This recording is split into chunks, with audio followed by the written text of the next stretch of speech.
भक्तों, ओम सूर्याय नमः। हिंदू धर्म में सप्ताह का प्रत्येक दिन किसी न किसी देवता को समर्पित माना गया है।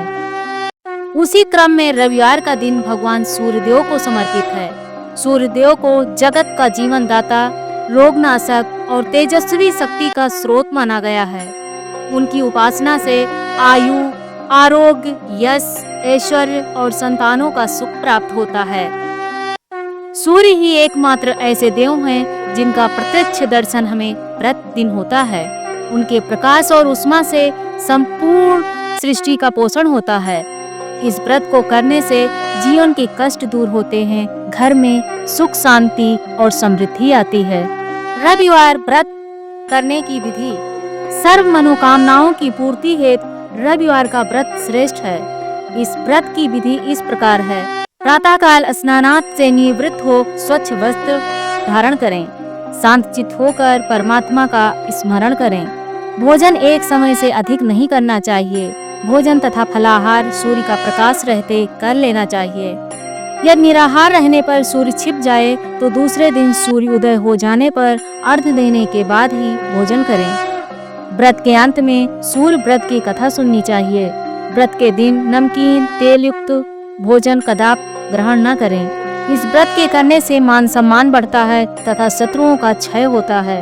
आंख की पीड़ा के अतिरिक्त अन्य सब पीड़ाएं दूर होती हैं। रविवार व्रत की कथा। एक बुढ़िया थी। उसका नियम था कि प्रति रविवार को सवेरे ही स्नान आदि कर पड़ोसन की गाय के गोबर से घर को लीप कर फिर भोजन तैयार कर भगवान को भोग लगा स्वयं भोजन करती थी।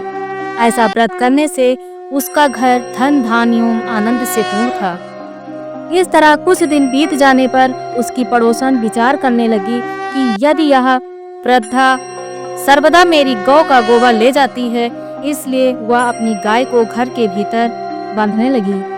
बुढ़िया को गोबर न मिलने से रविवार के दिन वह अपने घर को न लीप सकी, इसलिए उसने न तो भोजन बनाया और न भगवान को भोग लगाया तथा स्वयं भी उसने भोजन नहीं किया। इस प्रकार उसने निराहार व्रत किया। रात हो गई और वह भूखी सो गई। रात में भगवान ने उसे स्वप्न दिया और भोजन न बनाने तथा भोग न लगाने का कारण पूछा। वृद्धा ने गोबर न मिलने का कारण बताया। तब भगवान ने कहा, माता, हम तुमको ऐसी गाय देते हैं जिससे सभी मनोकामनाएं पूर्ण होती हैं, क्योंकि तुम हमेशा रविवार को गाय के गोबर से घर लीप कर भोजन बनाकर मेरा भोग लगाकर खुद भोजन करती हो। इससे मैं खुश होकर तुमको यह वरदान देता हूँ तथा अंत समय में मोक्ष देता हूँ। स्वप्न में ऐसा वरदान देकर भगवान अंतर्ध्यान हो गए और जब वृद्धा की आंख खुली तो वह देखती है कि आंगन में एक अति सुंदर गाय और बछड़ा बंधे हुए हैं।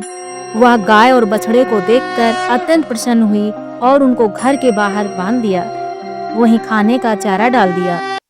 जब उसकी पड़ोसन ने बुढ़िया के घर के बाहर एक अति सुंदर गाय और बछड़े को देखा तो द्वेष के कारण उसका हृदय जल उठा तथा जब उसने देखा कि गाय ने सोने का गोबर किया है तो वह उस गाय का गोबर ले गई और अपनी गाय का गोबर उसकी जगह पर रख गई। वह नित्य प्रत ऐसा करती रही और सीधी साधी बुढ़िया को इसकी खबर नहीं होने दी।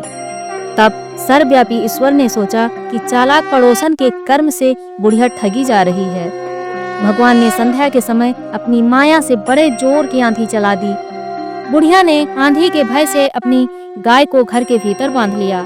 प्रातःकाल उठकर जब वृद्धा ने देखा कि गाय ने सोने का गोबर दिया है तो उसके आश्चर्य की सीमा न रही और वह प्रतिदिन गाय को घर के भीतर बांधने लगी। उधर पड़ोसन ने देखा कि बुढ़िया गौ को घर के भीतर बांधने लगी है और उसका सोने का गोबर उठाने का दांव नहीं चलता, तो वह ईर्ष्या से जल उठी और कुछ उपाय न देख उसने उस देश के राजा की सभा में जाकर कहा, महाराज, मेरे पड़ोस में एक वृद्धा के पास ऐसी गाय है जो आप जैसे राजाओं के ही योग्य है। वह रोज सोने का गोबर देती है। आप उस सोने से प्रजा का पालन कीजिए। वह वृद्धा इतने सोने का क्या करेगी? राजा ने यह बात सुनकर अपने दूतों को वृद्धा के घर से गाय लाने की आज्ञा दी। वृद्धा प्रातः ईश्वर का भोग लगा भोजन ग्रहण करने ही जा रही थी कि राजा के कर्मचारी गाय खोल कर ले गए।